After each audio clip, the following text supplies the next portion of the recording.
Hello बच्चों, मैं आशीष sir आज आपको क्लास 12th की मैथमेटिक्स पढ़ाऊंगा, जिसमें हम लोग आव्यूह पार्ट 3 के बारे में डिस्कस कर रहे हैं। आव्यूह पार्ट 3, आइए जरा देखते हैं पढ़ते क्या, जरा ध्यान दीजिए। आज हम लोग इस पार्ट में क्या क्या पढ़ेंगे। आव्यूहों की संक्रिया, आव्यूहों की कौन कौन सी संक्रिया होती है, ऑपरेशन ऑफ मैट्रिसेस। क्लियर है बच्चों। आइए जरा ध्यान देते हैं। आव्यूहों का योग पहला पढ़ते हैं। जो पहली संक्रिया है वो आव्यूहों पर योग कैसे काम करता है, यानी एडिशन ऑफ मैट्रिसेस क्या होता है। एडिशन ऑफ मैट्रिसेस क्या होता है बच्चों। यदि देखिए, ध्यान दीजिए, परिभाषा क्या है। यदि ए और बी समान क्रम के, ध्यान दें बच्चों, ऑर्डर क्या होना चाहिए, ऑर्डर जो होना चाहिए वो क्या होना चाहिए बच्चों, सेम होना चाहिए। ऑर्डर क्या होना चाहिए, सेम होना चाहिए। कहा गया है कि ए और बी समान क्रम के दो आव्यूह हैं तो इनका योगफल ए प्लस बी उसी क्रम का एक ऐसा आव्यूह होता है। कहने का मतलब यह है बच्चों कि अगर एम ए का आर्डर हमारा m क्रॉस n है, ये हमारा कोई मैट्रिक्स है, दूसरा कोई मैट्रिक्स b हो गया, इसका आर्डर भी m क्रॉस n है, तो इनका एडिशन भी हमको जो नया मैट्रिक्स मिलेगा बच्चों उसका भी आर्डर m क्रॉस n ही होगा। क्लियर है ना। आइए जरा देखते हैं, ध्यान देंगे। यदि एक a तथा b समान क्रम के दो आव्यूह हैं जिनका योग a प्लस बी उसी क्रम का एक ऐसा आव्यूह होता है जो a तथा b के संगत अवयवों को जोड़ने पर प्राप्त होता है। बच्चों संगत अवयवों का मतलब जरा ध्यान समझें। अगर मान लेते हैं हमारे पास ए कोई मैट्रिक्स है जिसमें element A I J type के हैं और इसका आर्डर m क्रॉस n है। क्लियर है बच्चों। यदि हम ये कह लें कि हमारे पास एक कोई मैट्रिक्स है बच्चों, ये ए, जिसका आर्डर जो है वो m क्रॉस n है, और दूसरा कोई मैट्रिक्स ले लीजिए बी आई जे। क्लियर बच्चों, इसका भी आर्डर m क्रॉस n होना चाहिए, यानी सेम आर्डर के पहले होने चाहिए। अगर इनका एडिशन किया जाए, यानी a प्लस बी किया जाए बच्चों, तो क्या मिलेगा, A I J m cross n plus बच्चों कितना, plus B I J m cross n। इनको सॉल्व करने का मतलब बच्चों ये ध्यान दीजिए, इसमें बोला है संगत अवयव, इन पे फोकस करना है, इन पे संगत अवयवों को जोड़ने पर प्राप्त होता है। संगत अवयवों जोड़ने का मतलब क्या है बच्चों, ए I J plus B I जे हम लोग करेंगे। क्लियर है। इसका भी आर्डर m क्रॉस n होगा। जब इनको जोड़िएगा तो एक नया मैट्रिक्स बनेगा, इसके एलिमेंट का बिहेवियर सी आई जे टाइप का होगा और ये m क्रॉस n मिलेगा। क्लियर है ना। तो ध्यान रहे बच्चों कि आव्यूहों के योग के लिए, दो आव्यूहों का योग अगर करना है तो उनमें जो उनका आर्डर होना चाहिए वो क्या होना चाहिए बच्चों, सेम होना चाहिए। आर्डर क्या होना चाहिए, सेम होना चाहिए। और जो भी हमारा रिजल्ट निकलेगा उसका भी आर्डर वही होगा जो दोनों मैट्रिक्स का होगा। क्लियर है बच्चों, उसका भी वही आर्डर होगा जो दोनों मैट्रिक्सों का होगा। क्लियर है ना। आइए एक एग्जाम्पल के थ्रू समझते हैं, ध्यान देंगे आप।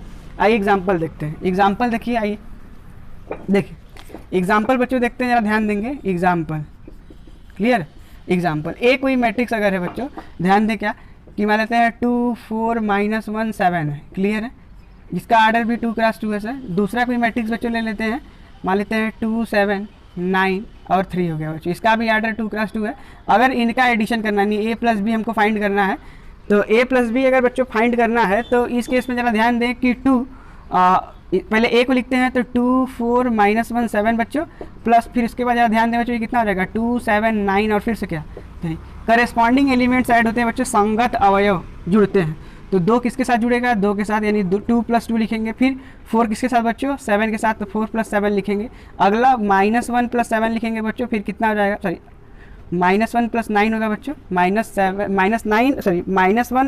+ 9 होगा। अगला क्या हो जाएगा, 7 + 3 हो जाएगा। क्लियर। इसको कैलकुलेट कर लो आप, तो कितना हो जाएगा, ये 4 7 4 कितना हो जाएगा 11, और ये फिर कितना हो जाएगा बच्चों 8, और दिस इज़ व्हाट 10।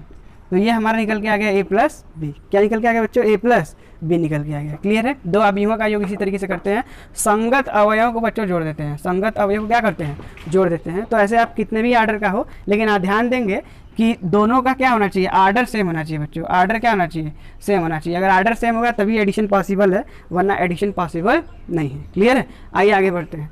अगला हम लोग का है कि आव्यूहों के योग के कुछ गुणधर्म होते हैं बच्चों। आइए जरा ध्यान देते हैं उनके गुणधर्म क्या है।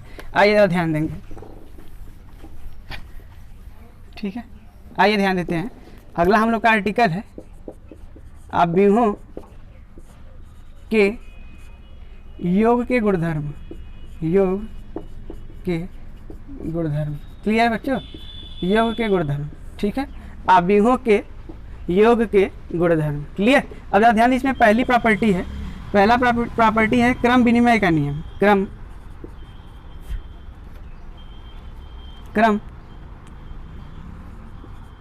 विनिमय का नियम, क्रम विनिमय का नियम या क्रम विनिमय नियम इसको बच्चों बोलते हैं। क्या बोलते हैं, क्रम विनिमय नियम। इंग्लिश में बोलते हैं कम्यूटेटिव लॉ। क्लियर है बच्चों। Commutative law. क्लियर। अब जरा ध्यान दीजिए कम्यूटेटिव लॉ होता क्या है बच्चों। तो कम्यूटेटिव लॉ में हम लोग पढ़ते क्या है, ध्यान दें, एक कोई अवयव है, दूसरा कोई अवयव हमारा बी है।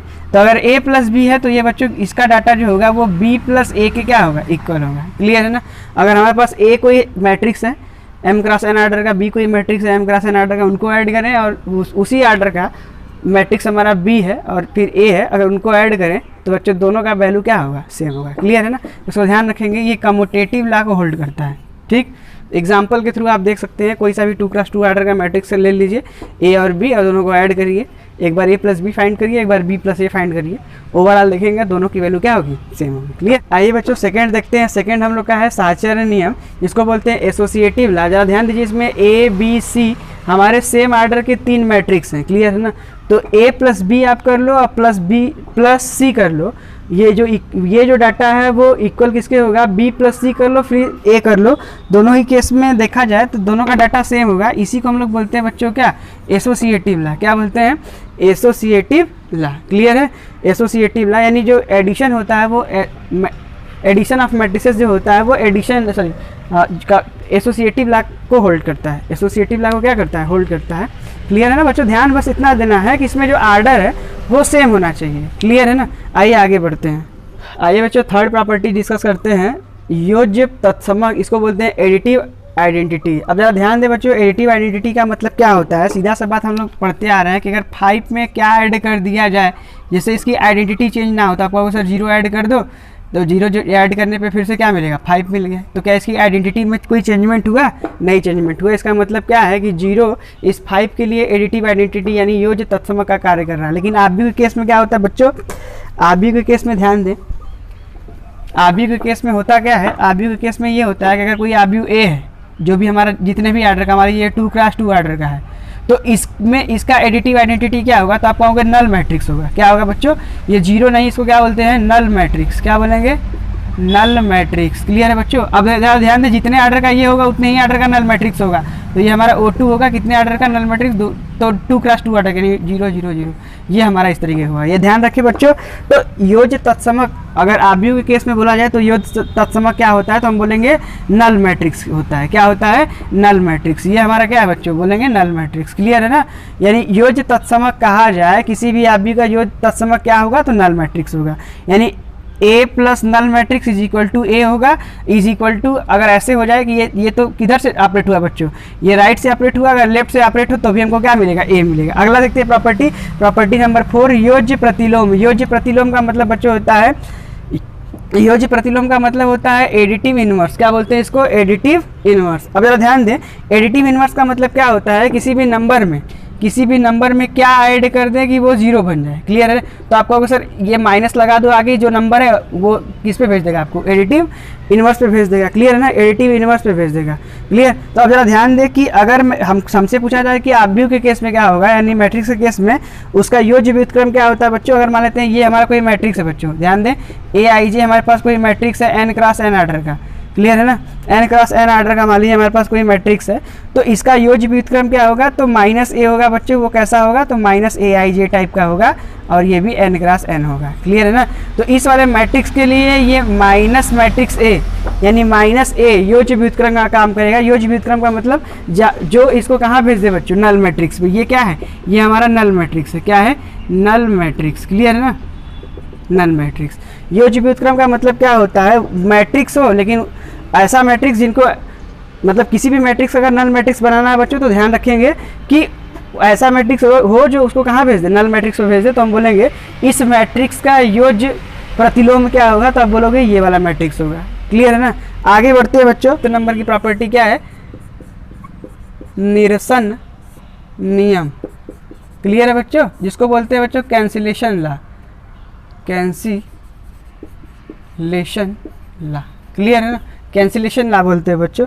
इसका ध्यान रखेंगे, कैंसिलेशन लॉ होता क्या है बच्चों, तो जैसे अगर मान लेते हैं अगर हमारे पास A, B और C आर 3 मैट्रिक्स, ये जो आर 3 मैट्रिसेस,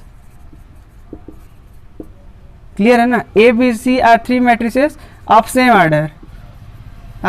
आर्डर, तीनों का आर्डर सेम है। क्लियर है ना बच्चों। जैसे 3 अभी हमने ले लिया जिसमें तीनों का जो तीनों का जो आर्डर है यानी कोटि है वो समान है, तो उस केस में हम लोग निरसन नियम क्या कहता है कि a प्लस बी बराबर होता है किसके, a प्लस सी के, और ये इम्प्लाई करता है कि ये होता है किसके बराबर बच्चों, तो b बराबर c के होता है। इसको बच्चों बोलते हैं लेफ्ट कैंसिलेशन लॉ, क्लियर है ना, LLC लेफ्ट कैंसिलेशन लॉ पढ़ते हैं बच्चों, क्लियर है ना।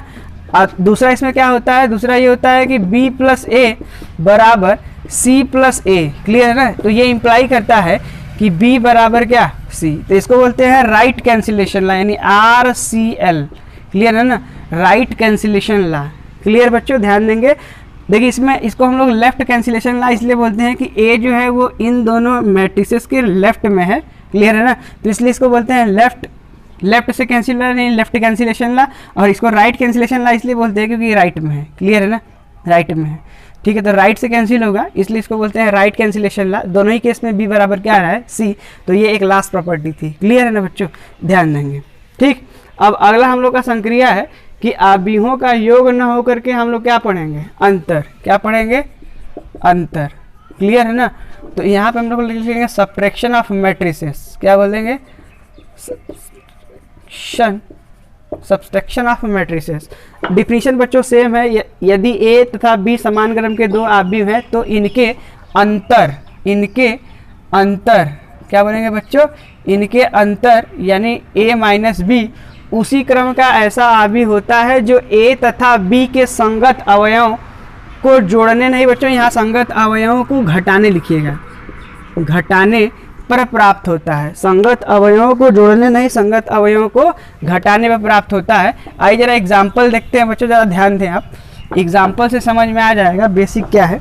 देखिए जैसे अगर कहते हैं कि ये हमारे पास, ध्यान दीजिएगा बच्चों, यदि a हमारे पास कोई मैट्रिक्स है aij, क्लियर है ना, ये m क्रॉस n आर्डर का है, और एक दूसरा मैट्रिक्स हमारे पास है bij, क्लियर है ना, bij, इसका आर्डर देख लो बच्चों m क्रॉस n है, इसका भी आर्डर क्या है, m क्रॉस n है। तो अगर आपसे पूछा जाए जरा आप बताएं कि ये डिफरेंस b कितना होगा, यानी a अंतर मतलब समुच्चय a और b को अगर सब्ट्रैक्ट किया जाए तो क्या होगा, क्लियर है ना, दो आव्यूहों का घटाना या अंतर उसी को बोलते हैं बच्चों। तो a डिफरेंस b का मतलब क्या होता है कि aij m क्रॉस n लिखेंगे minus bij m cross n लिखेंगे। अब ध्यान दीजिए बच्चों, इसमें भी वही बात कही गई है, संगत अवयवों, ठीक है, संगत अवयवों का मतलब होता है aij माइनस bij, इसका भी आर्डर m क्रॉस n होगा। जब इसको सब्ट्रैक्ट कर लेंगे तो एक नया मैट्रिक्स बन गया cij m cross n order का, क्लियर, ये हमारा बनेगा, क्लियर है ना। आइए जरा देखते हैं एग्जाम्पल, कुछ और देखते हैं। जैसे मान लेते हैं हमारे पास a कोई हमारा आव्यूह हो गया, जरा ध्यान दें कैसे, मान लेते हैं 2 4 5 6 है, क्लियर है। दूसरा कोई मैट्रिक्स हो गया, मान लीजिए 1 2 4 3 हो गया, क्लियर है ना बच्चों। अगर हमसे पूछा जाए जरा बताइए कि ए डिफरेंस b कितना होगा, ए डिफरेंस b यानी a में से b को अगर सब्ट्रैक्ट किया जाए तो क्या होगा, तो पहले a लिखेंगे 2 4 5 6, अगेन माइनस कितना 1 2 4 3, क्लियर। सब्ट्रैक्ट करते हैं बच्चों तो करस्पॉन्डिंग एलिमेंट को सब्ट्रैक्ट करते हैं, क्लियर है ना। तो 2 में से 1 सब्ट्रैक्ट करेंगे तो 1 ही आएगा, 4 में से 2 सब्ट्रैक्ट करेंगे 2 आएगा, क्लियर है ना। 5 में से 4 सब्ट्रैक्ट किया 1, और 6 में से 3 सब्ट्रैक्ट किया तो कितना आ गया 3। ध्यान दे बच्चों, इसका आर्डर 2 क्रॉस 2, इसका भी आर्डर 2 क्रॉस 2, और जो नया मैट्रिक्स बना उसका भी आर्डर 2 क्रॉस 2, क्लियर है, 2 क्रॉस 2। आइए आगे देखते हैं। ये बच्चों अगला टॉपिक हम लोग पढ़ते हैं आव्यूहों का अदिश से गुणन अथवा अदिश गुणन। फिर से बच्चों सुनिए, आव्यूहों का अदिश से गुणन अथवा अदिश गुणन, multiplication of matrix by a scalar or scalar multiplication क्या होता है, जरा ध्यान दें बच्चों।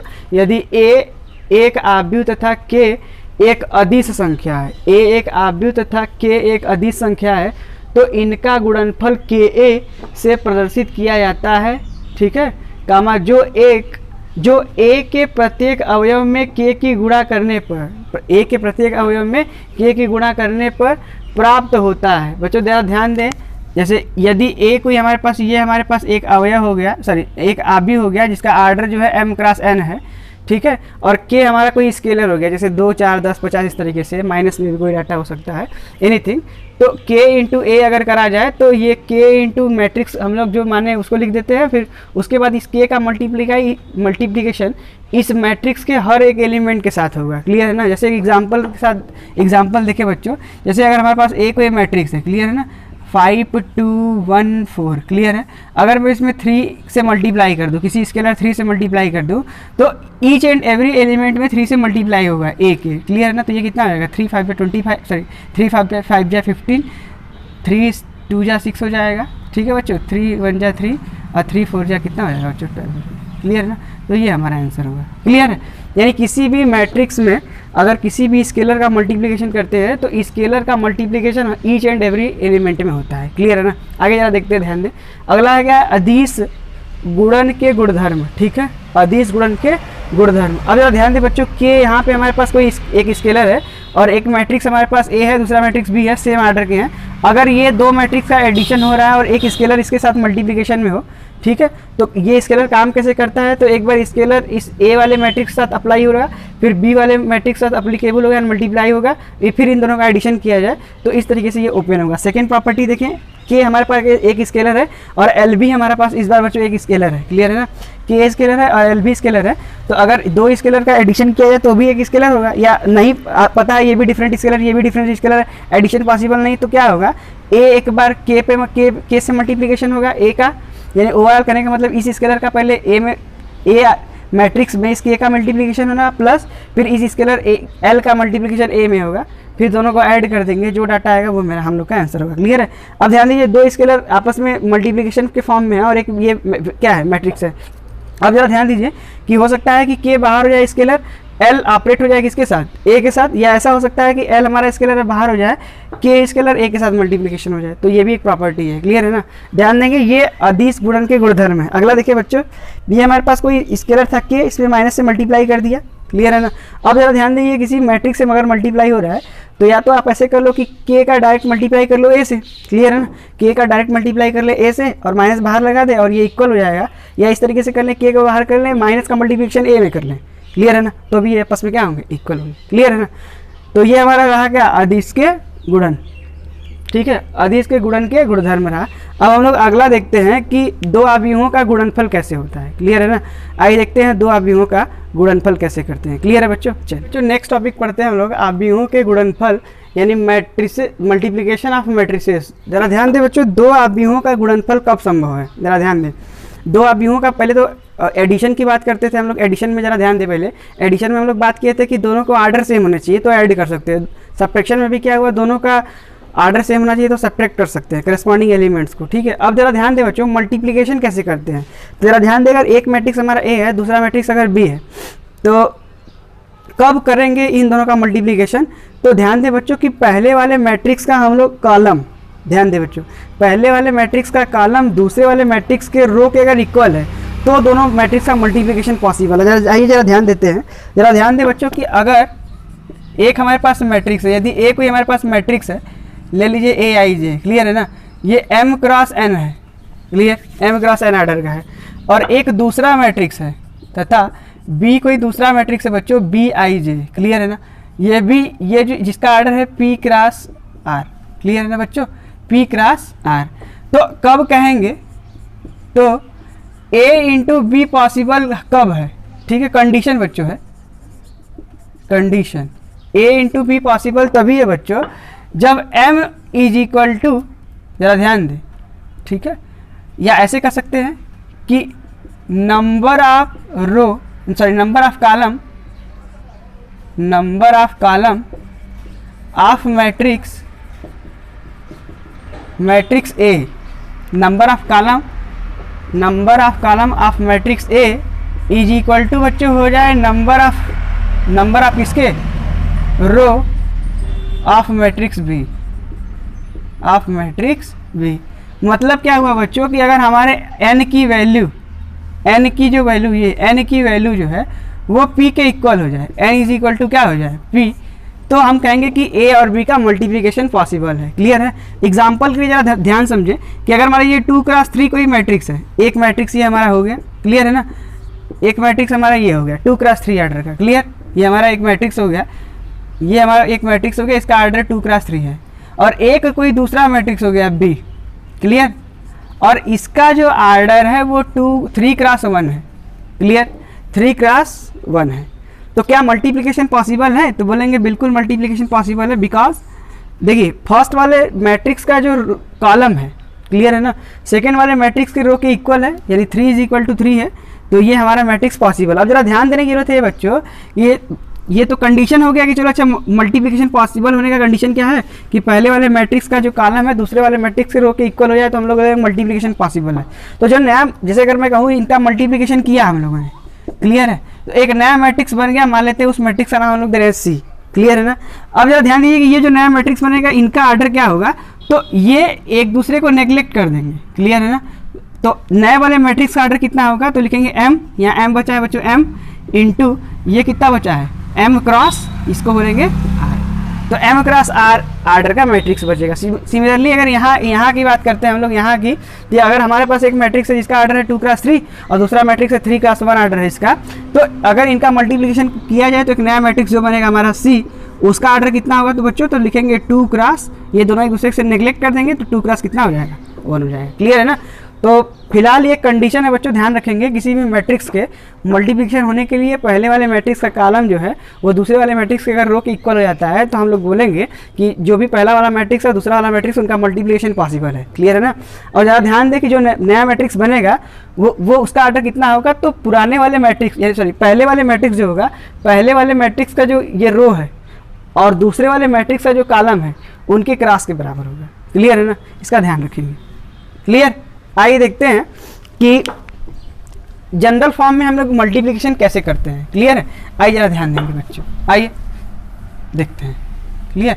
जैसे ध्यान दीजिए बच्चों कि अगर हमारे पास ए कोई मैट्रिक्स है, क्लियर, मान लेते हैं ए आई जे है जिसका ऑर्डर है सर 3 क्रॉस 2, क्लियर, 3 क्रॉस 2, और एक दूसरा कोई मैट्रिक्स है बच्चों, ध्यान देंगे आप, दूसरा कोई मैट्रिक्स है जिसका जो बी आई जे टाइप का है और इसका जो ऑर्डर है वो 2 क्रॉस 3 ऑर्डर का है, क्लियर है बच्चों, 2 क्रॉस 3 ऑर्डर का। इनको जरा जनरल फॉर्म में लिखते हैं, जनरल फॉर्म में, तो जनरल फॉर्म में लिखना है, देखिए ध्यान दीजिएगा, तो नंबर ऑफ रो कितना होना चाहिए 3 और नंबर ऑफ कॉलम 2 होना चाहिए, तो नंबर ऑफ रो का मतलब A11, अगला कितना हो जाएगा A12 हो जाएगा, क्लियर है ना। अगला नंबर, फिर अगला कितना हो जाएगा A21 A22, क्लियर, अगला कितना होगा A31, अगला कितना हो जाएगा A3, क्लियर है बच्चों। देखिए नंबर ऑफ रो काउंट करिए 1 2 3, नंबर ऑफ कॉलम 1 2, इसका मतलब ये इसका जनरल फॉर्म हो गया, क्लियर है ना। सिमिलरली बच्चों अगर इसको देखा जाए बी वाले को, तो इसको अगर हम लोग जनरल फॉर्म में लिखे तो कैसे लिखेंगे, जरा ध्यान दीजिए। अब इसमें क्या है, नंबर ऑफ रो आपकी बात 2 है, नंबर ऑफ कॉलम 3 है, इसका मतलब क्या होगा A11 होगा, A12 होगा, A13 होगा, अगला A21 होगा, A22 होगा, फिर A23 होगा, क्लियर है। देखिए नंबर ऑफ रो कितना हो गया बच्चों 2 और नंबर ऑफ कॉलम कितना हो गया 3, इसका ऑर्डर कितना हो गया 2 क्रॉस 3, इसमें तो डाउट नहीं है बच्चों, जनरल फॉर्म पढ़ा चुके हैं हम लोग, ठीक है। आइए जरा ध्यान दें, इन दोनों का मल्टीप्लिकेशन करना है तो क्या पॉसिबल है कि नहीं, आइए जरा देख लेते हैं। 3 क्रॉस 2 और इधर कितना है सर 2 क्रॉस 3 है, क्लियर है, पॉसिबल तो है।